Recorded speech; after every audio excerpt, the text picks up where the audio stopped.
Selamat datang di channel Teknologi. Bismillahirrahmanirrahim. Serial teknologi kali ini judulnya adalah membuat pembersih porselen skala kecil, menengah, besar. Pembersih porselen. Bahan baku untuk membuat pembersih porselen adalah asam klorida atau HCl, konsentrasinya 37%, berbentuk cairan, merupakan bahan untuk pembersih utama. Kemudian ada etomin C12, ini sebagai bahan pembersih pembantu atau sebagai surfaktan. Ini kalau bahan etomin C12 tersebut langka, itu alternatif penggantinya adalah NP10. Kemudian bahan selanjutnya adalah parfum, bentuk cairan, ini berfungsi sebagai pengharum. Kemudian ada pewarna, ini untuk menambah estetika produk. Ini ada pewarna cairan maupun dalam bentuk bubuk. Kemudian bahan yang terakhir adalah demineralized water atau DMW. Nah, ini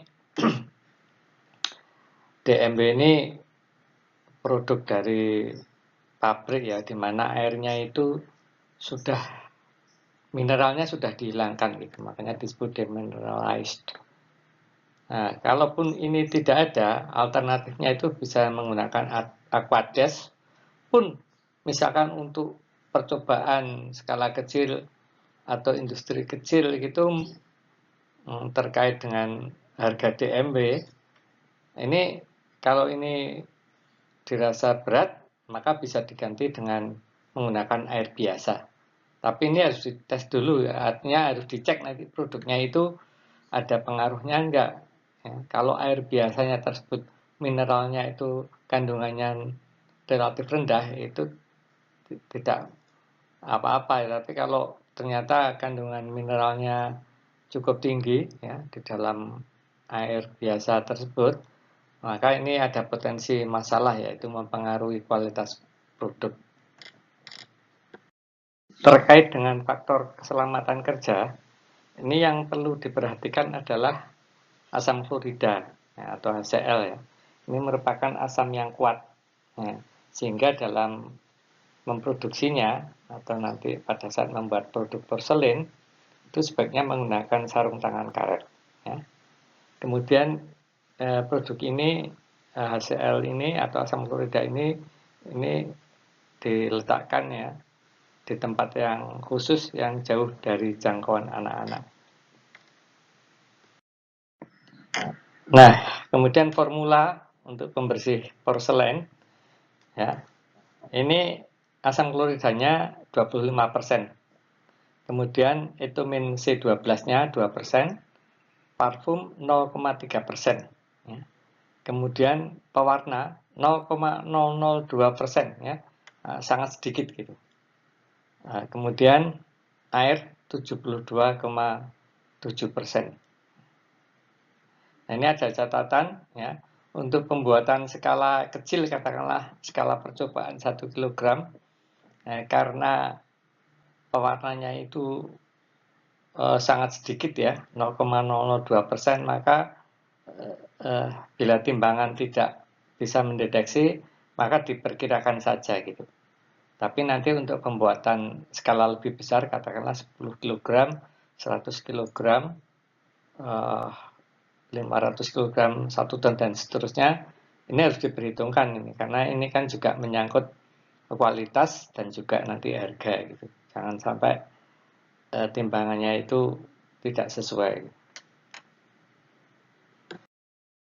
Nah, untuk pembuatan skala kecil atau 1 kg produk pembersih porselen, ini peralatannya cukup sederhana wadah dari plastik atau cup gitu, plastik cup gitu. Namun jangan digunakan wadah dari logam karena ini nanti akan tergerus oleh HCl yang sifatnya keras. Kemudian ada timbangan, kalau bisa yang digital gitu. Sekarang kan harganya juga sudah relatif tidak mahal. Kemudian ada wadah bahan baku, kemudian ya alat-alat lainnya seperti lap, pengaduk dan sebagainya. Nah, sekarang kita mencoba untuk membuat ya pembersih porselen skala kecil ya, 1 kg atau 1000 gram ya. Ini diperlukan agar pada saat nanti membuat skala lebih besar, nah ini pada skala yang kecil ini sudah harus oke dulu gitu. Artinya produknya sudah bisa dibuat dengan baik dan benar gitu. Ini kebutuhan bahan ya, dari perhitungannya itu dari formula ya. Ini asam klorida 250 gram, ya, etomin C12 20 kg, parfum 3 gram, pewarna 0,02 gram, air 727 gram. Nah ini tadi pewarna ini kan 0,02 gram, ini kemungkinan tidak terdeteksi oleh timbangan gitu. Makanya karena ini hanya percobaan skala kecil, coba kalau timbangannya tidak bisa mendeteksi bisa diperkirakan. Nah kemudian ini prosedur kerja atau cara kerja ya untuk membuat pembersih porselen skala kecil 1 kg. Nah, nomor 1, timbang bahan sesuai kebutuhan bahan di atas ya dari perhitungan sebelumnya tadi. Kemudian 2, masukkan air ke dalam wadah ya atau adonan, wadah adonan gitu. Kemudian nomor 3, masukkan pewarna ke dalam wadah yang berisi air tadi, kemudian diaduk hingga merata. 4, masukkan asam klorida ke dalam wadah adonan, aduk hingga merata. Selanjutnya, nomor 5, masukkan etomin C12 ke dalam wadah, aduk hingga merata. Lanjut, 6, masukkan parfum ya, ke dalam wadah, aduk hingga merata. Kemudian diaduk-aduk ya, kurang lebih sekitar 3-5 menit. Nah, kemudian dilakukan cek kenampakan produk ya, diambil kemudian kita lihat gitu produknya sudah merata atau belum. Kalau belum ya dilanjutkan pengadukannya gitu. Kemudian cek juga apakah ada kotoran yang masuk ke dalam produk gitu. Nah, kalau itu sudah oke, kemudian pengemasan produk gitu.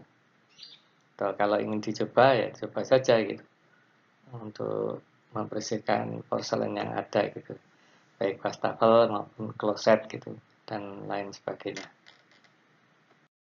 Sekali lagi ya untuk catatan, jangan gunakan wadah dari logam ya, dari besi ataupun ya dari logam pada umumnya itu, karena ini akan bereaksi dengan asam klorida. Ya, gunakan wadah dari plastik gitu. Nah, dari percobaan pembuatan skala kecil atau 1 kg, sebagaimana diterangkan sebelumnya, ini produknya dicoba-coba dulu sebaiknya gitu ya.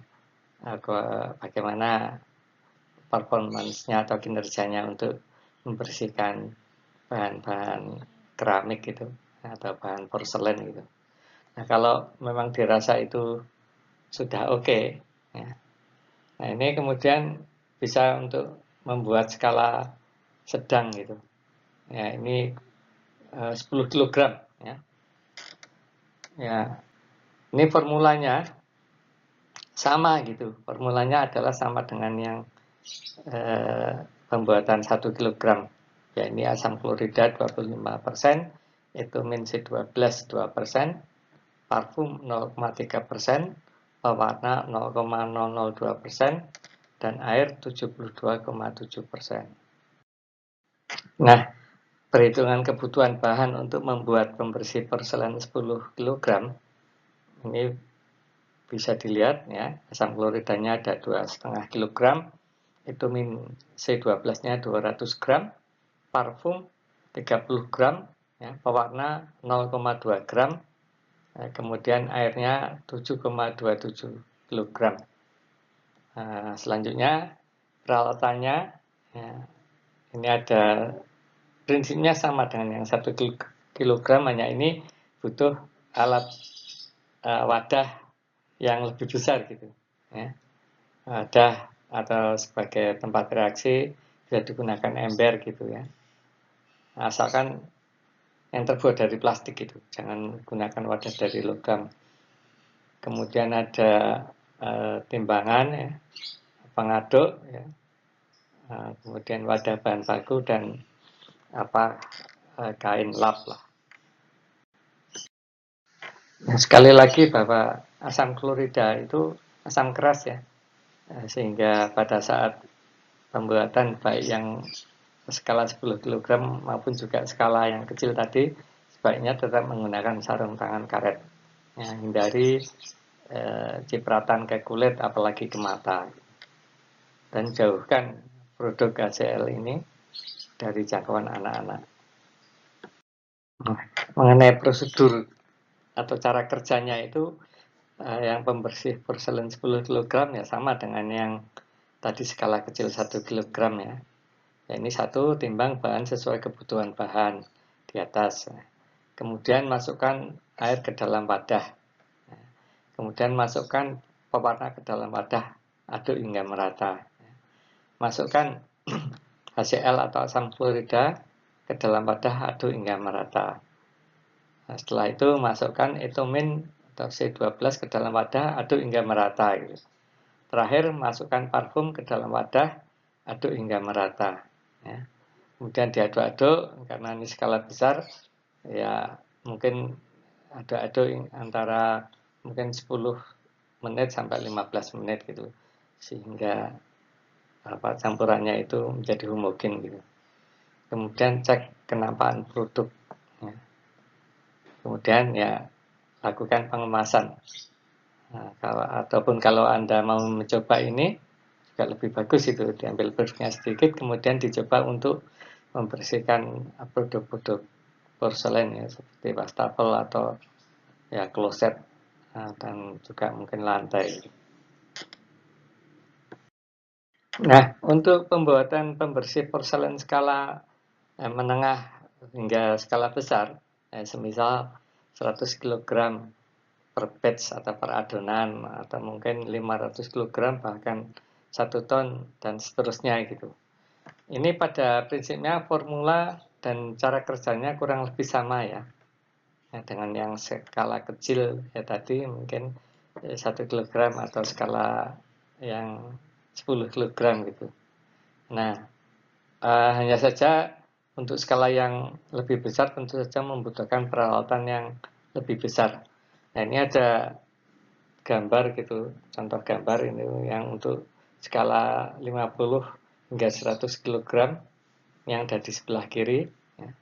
Ini ada drum gitu, kemudian ada pengaduknya yang sudah mekanik ya, pakai mixer gitu. Selanjutnya yang gambar di sebelah kanan, nah ini untuk skala industri gitu ya, sekali membuat atau per batch-nya, per adonannya itu mungkin bisa 1 hingga 2 ton gitu. Bahkan juga beberapa itu lebih besar lagi. Mengenai pengendalian mutu atau QC ya, quality control, itu bahwa mutu produk yang bagus adalah tuntutan ya bagi konsumen gitu. Hanya saja kemudian nanti akan dilihat gitu mengenai harganya gitu. Dan kualitas dan harga itu dua hal yang ditimbang-timbang itu untuk memasuki ceruk pasar tertentu gitu. Nah, ini pengendalian mutunya itu yang pertama atau A ini pengontrolan bahan baku saat datang atau incoming quality check ya. Kita pesan bahan baku dari pemasok bahan baku atau vendor gitu, kita cek paling tidak secara visual bahannya yang datang itu sudah benar gitu. Ya. Nah, kemudian ada pengecekan selama proses atau in process control ya. Pada saat proses pembuatan atau produksi, ya, kemudian bahan sebagaimana tadi disebutkan pada prosedur kerja sudah selesai. Nah, pengecekan kualitasnya itu bisa di sini meliputi pH ya atau derajat keasaman gitu. Kemudian ada berat jenis, ada kekentalan atau viskositas, ya, kemudian cek kenampakan atau appearance gitu. Ini untuk mengecek pH itu bisa pakai kertas pH ya, atau pH meter gitu ya, atau pH digital gitu. Kemudian untuk berat jenis itu dengan pignometer, alatnya cukup sederhana. Kemudian untuk viskositas ya, bisa dicek dengan Ford Cup ataupun viskosimeter atau viskometer gitu. Nah ini ada terlihat dalam gambar. Kalau cek kenampakan atau appearance itu secara visual gitu, dilihat produknya, kejernihannya, ya, kerataannya dan seterusnya. Nah tadi selain mutu ada persoalan harga. Nah, ini adalah analisis ekonomi ya, untuk yang skala home industry ya, maupun juga skala besar kurang lebih sama gitu. Ini ada modal tetap, ya, kemudian ada modal kerja, ya, nah, kemudian modal tetap plus modal kerja itu biaya investasinya berapa gitu. Nah, kemudian dilakukan perhitungan biaya operasional, biasanya per bulan gitu. Nah, ini ada biaya produksi langsung, ya, biaya produksi per bulannya berapa, itu akan bisa diketahui gitu. Yang berasal dari harga bahan baku per bulannya, kemudian penyusutan alat, biaya overhead, ya, gaji karyawan, listrik dan sebagainya, kemudian biaya operasional penjualan, nah, akan ketemu biaya produksi per bulannya. Nah, dari situ nanti akan bisa dihitung itu harga jual produk, ya, di mana ada profit margin atau margin keuntungan yang ingin diambil berapa, itu kemudian akan ditentukan harga jual produk. Ingat bahwa tadi selain harga jual adalah kualitas gitu. Nah kita ingin bermain di ceruk pasar yang mana gitu. Apakah yang memang harganya tinggi atau menengah atau yang agak bawah. Ini kan perlu ditimbang-timbang. Kemudian kita bisa juga menghitung break even point, ya. Kemudian payout period atau waktu kembali modalnya. Demikian ya, penjelasan ringkas tentang pembuatan produk pembersih porselen ya, skala kecil, menengah maupun besar. Kurang lebihnya mohon maaf. Selamat berkarya.